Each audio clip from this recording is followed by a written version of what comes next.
네, 오늘도 이 자리에 오신 우리 성도님들 한 분 한 분 주님의 이름으로 축복합니다. 오늘 하루도 날씨가 조금 눈이 오고 조금 궂은 날씨지만 그럼에도 오늘도 기쁨과 감사로 또 주님의 은혜로 충만하시기를 또 강건하시기를 간절히 축원드립니다.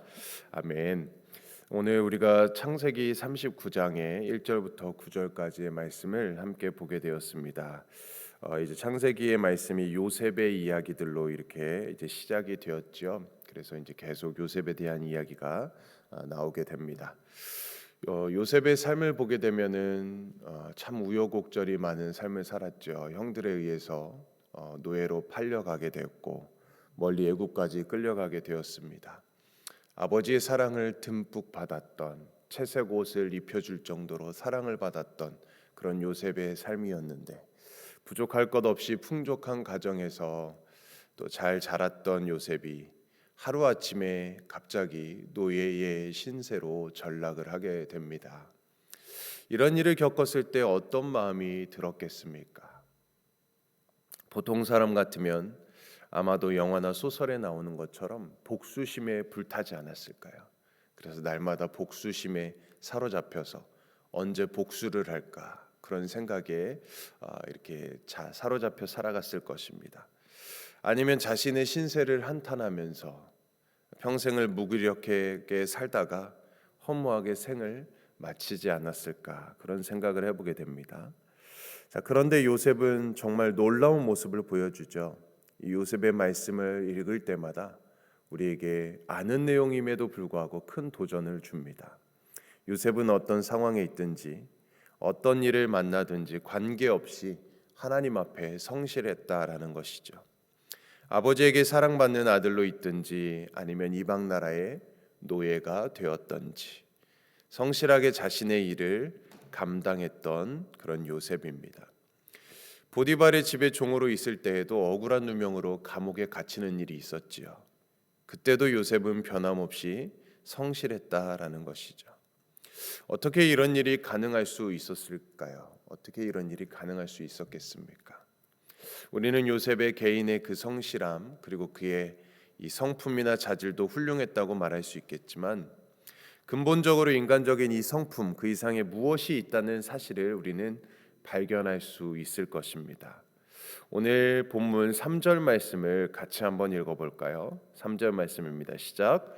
그의 주인이 여호와께서 그와 함께 하심을 보며 또 여호와께서 그의 범사에 형통하게 하심을 보았더라. 아멘. 하나님이 요셉과 함께 하셨기 때문에 하나님이 함께 하심으로 요셉은 형통한 자가 되었다라는 것이죠. 그 결과로 요셉은 주인에게 은혜를 입고 더 큰 책임들을 맡게 되었습니다. 여기서 요셉이 어떻게 주인을 섬겼는지, 일처리를 얼마나 지혜롭게 잘했는지, 그가 한 일의 결과가 어땠는지 본문에 그런 설명은 없습니다. 본문이 말씀하는 것은 무엇입니까? 하나님이 요셉과 함께 하셨다라는 것입니다. 요셉이 성실했기 때문에 그가 형통한 자가 된 것이 아니라 요셉이 일을 잘했기 때문에 보디발의 집이 번성하게 된 것이 아니라 요셉으로 말미암아 얻어진 결과가 아니다. 하나님께서 하신 일이다라는 것이지요. 물론 요셉이 아무것도 하지 않고 놀기만 했다는 것은 아닙니다. 하나님이 다 하셨다는 말은 아니지요. 요셉도 성실하게 자기에게 주어진 임무를 최선을 다했습니다. 여기서 하나님이 하셨다라는 말은 이 사건의 주체가 요셉이 아니라 하나님 자신이라는 것이죠. 하나님이시라는 겁니다. 성경은 반복해서 우리에게 이것을 가르쳐 주는 것입니다. 하나님이 하셨다라는 것입니다. 그래서 우리 인생의 주체는 우리가 아님을 말씀해 주는 것입니다. 하나님이 우리의 인생의 주가 되시는 것이죠. 여기서 믿는 자와 믿지 않는 자의 차이가 나타나는 것이죠. 믿지 않는 사람도 인생을 열심히 살고 성실히 살아갑니다. 선한 일을 할 수 있고 다른 사람을 돕고 정직하게도 살아갈 수 있지요. 하지만 그들이 하나님을 인정하지 않기 때문에 하나님도 그들을 인정하지 않는다라는 것입니다. 그래서 인생의 이 참된 목적과 의미를 모르며 살아가는 것이죠. 반면에 하나님을 믿는 우리는 인생이 하나님의 것이고 그분의 선하신 손에 우리의 삶이 달려 있다라는 것을 알기 때문에 우리는 하나님을 의지하며 살아가는 것이죠. 인생을 사는 목적과 방향이 완전히 다른 것입니다. 내 삶은 주의 것이라고 고백하며 살아가는 자들입니다. 자, 그래서 겉으로 보기에는 비슷해 보여도 믿지 않는 사람들과 차원이 완전히 다른 삶을 우리는 살아갑니다. 이것이 바로 하나님이 함께 하시는 사람들의 삶의 모습인 것이죠. 자, 그런데 요셉에게 한 가지 문제가 생기지요. 6절 하반절에 보면 요셉의 용모는 빼어나다라고 말해줍니다. 그리고 이어서 7절에 집주인 보디발의 아내는 끊임없이 요셉을 유혹하게 됩니다. 사실 요셉으로서도 얼마나 거부하기 힘든 일이겠습니까? 한창 혈기왕성한 젊은 나이이기도 하고 이제 어느덧 주인의 집을 마음대로 좌지우지할 수 있는 그런 위치까지도 올라가 있습니다. 마음만 먹으면 얼마든지 부정을 저지를 수 있습니다. 게다가 계속 그렇게 주인 아내의 요청을 거부하다가는 자신에게 돌아올 불이익이나 또 핍박도 무시 못했을 것입니다. 자, 그렇지만 어떻게 이 유혹을 극복하였습니까? 자, 9절 말씀을 우리 같이 한번 읽어볼까요? 9절 말씀 시작. 이 집에는 나보다 큰 이가 없으며 주인이 아무것도 내게 금하지 아니하였어도 금한 것은 당신뿐이니 당신은 그의 아내임이라. 그런즉 내가 어찌 이 큰 악을 행하여 하나님께 죄를 지으리까. 아멘. 자기가 모든 것을 마음만 먹으면 할 수 있는 위치에 있었습니다. 그런데 이 큰 악을 어떻게 행하겠냐는 것입니다. 하나님께 죄를 어떻게 짓겠느냐라는 것입니다. 요셉은 이 여인의 유혹을 떨칠 수 있었던 이유, 단순히 집주인에게 신의를 지킨다거나 집주인에게 죄를 짓기 위해서가 아니었습니다.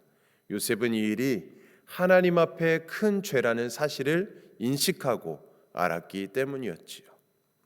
우리는 종종 사람에게 죄를 짓는다고 생각을 합니다. 사실은 그렇지 않지요. 사람 앞에 짓는 잘못, 하나님 앞에 짓는 죄인 것이죠. 사람에게 짓는 죄, 하나님께 짓는 죄가 따로 있는 것이 아닙니다. 모든 죄는 다 하나님 앞에 짓는 죄인 것이죠. 요셉은 늘 하나님의 시선을 의식하고 모든 일에 하나님 앞에서 이 코람데오의 그 정신을 가지고 살았습니다. 그래서 그는 비록 노예로서 집안일을 돌보는 일을 했고 또 주인이 시키는 일을 하였지만 그 일을 단지 사람의 일로 여기지 않았다라는 것이죠. 그는 모든 일을 하나님 앞에서 감당했습니다. 하나님의 일로 여겼습니다. 골로새서 3장 23절 말씀처럼 무슨 일을 하든지 죽게 하듯 하라라는 이 말씀처럼 살았습니다. 이것이 바로 하나님이 함께 하시는 사람의 모습인 것입니다. 이것이 바로 우리가 이 땅에서 진정한 형통의 복을 누리며 살아가는 비결인 것이죠. 내가 하는 모든 일을 주께 하듯이 주님이 맡기신 일로 여기고 주의 뜻을 구하며 행하는 것입니다. 그러면 우리는 똑같은 집안 살림을 하고 직장 생활을 해도 믿지 않는 자들과 전혀 다른 그런 삶을 또 의미를 전혀 다른 모습으로 행하게 되는 것이죠. 자, 그러면 우리는 죄의 유혹을 이기고 세상의 헛된 일에 빠져 살지 않게 되는 것입니다. 자, 그런데 우리가 오해하지 말아야 될 것은 오늘 요셉의 모습처럼 우리가 하나님 앞에서 온전한 믿음으로 살아갈지라도 당장의 좋은 결과가 이루어지지 않을 수도 있다라는 것입니다. 아니, 어쩌면 이 땅에서 우리가 살아가는 동안에 해피엔딩이 되지 않을 수도 있습니다. 오늘 요셉의 경우는 어떻습니까? 그는 억울한 누명을 쓰고 감옥에 갇히는 신세가 되지 않았습니까? 자, 그런데 감옥에서 요셉의 모습은 어떠했습니까? 우리가 읽지는 않았지만 21절 말씀에 이렇게 나옵니다. 여호와께서 요셉과 함께 하시고 그에게 인자를 더하사 간수장에게 은혜를 받게 하시매. 자, 그는 감옥에서도 함께 하시는 하나님을 경험했습니다. 역시 그곳에서도 하나님 앞에 최선을 다하는 삶을 살았습니다. 그랬더니 요셉은 간수장에게 은혜를 받게 되었습니다. 요셉은 끝까지 하나님 앞에 성실하게 살았습니다. 비록 그 대가로 요셉의 인생은 더 밑바닥으로 내려가서 감옥까지 가야 했지만 그 선택에 대해서는 하나님께서 그를 인정하셨다라는 것이죠. 여전히 하나님은 요셉과 함께 하셨습니다. 그러므로 무엇이 더 좋은 선택이겠습니까? 좋지 않은 결과를 얻을 수 있고 손해를 감수해야 하고 어려움이 눈앞에 훤히 보이지만 그럼에도 우리는 나와 함께 하시는 그 하나님을 의지함으로써 하나님이 기뻐하시는 선택을 할 때에 그것을 후회 없는 선택이라고 말하는 것이죠. 하나님 앞에 성실한 것이 그 어떤 것보다 가치 있는 일이기 때문입니다. 그것은 순간적인 즐거움보다 일시적인 만족보다 더 영원한 기쁨과 행복을 가져다 주는 것입니다. 사랑하는 성도님들, 그러므로 우리는 하나님 앞에 성실한 믿음으로 살아야 될 것입니다. 또한 어떠한 상황에 있든지 어떤 일을 하든지 하나님 앞에 행하는 일이 되어야 할 것입니다. 그리고 바라기는 우리가 언제나 항상 하나님께서 기뻐하시는 그 일을 선택하기를 바랍니다. 하나님의 기쁨을 위해 모든 일을 행하시는 저와 여러분들의 삶이 될 수 있기를 오늘도 주님의 이름으로 간절히 축원드립니다. 아멘. 우리 함께 기도하겠습니다. 하나님 아버지, 하나님께서는 어떤 목적 가운데 우리의 인생을 이끌고 계심을 믿습니다. 그 과정 속에서 때로는 실패가 있고 고난이 있고 때로는 억울함도 있을 것입니다. 그러나 그것을 통해서 하나님의 말씀이, 하나님의 약속이 우리를 통해 드러날 수 있다면 그것으로 기뻐할 수 있는 신앙을 주시기를 원합니다. 이 세상 사람들이 말하는 고난 없는 만사 형통이 아니라 나를 통해 하나님의 말씀이 이루어지는 참된 형통함을 소망하는 우리의 삶이 될 수 있도록 인도하여 주시옵소서. 저희가 어느 곳에 어떠한 상황에 처해 있든지 주님께서 함께하여 주시고 저희가 서 있는 곳이 예배의 자리인 줄 알고 눈을 들어 주님을 바라보게 하여 주시옵소서. 오늘 하루도 저희에게 주신 복으로 가족과 주변 이웃들에게 그 복이 넉넉히 흘러넘치는 은혜를 허락하여 주시옵소서. 우리의 삶에 감사와 찬송이 넘치는 오늘 하루가 되도록 신실하게 성실하게 인도하여 주실 주님을 믿사오며 모든 말씀 예수님의 이름으로 간절히 기도드리옵나이다.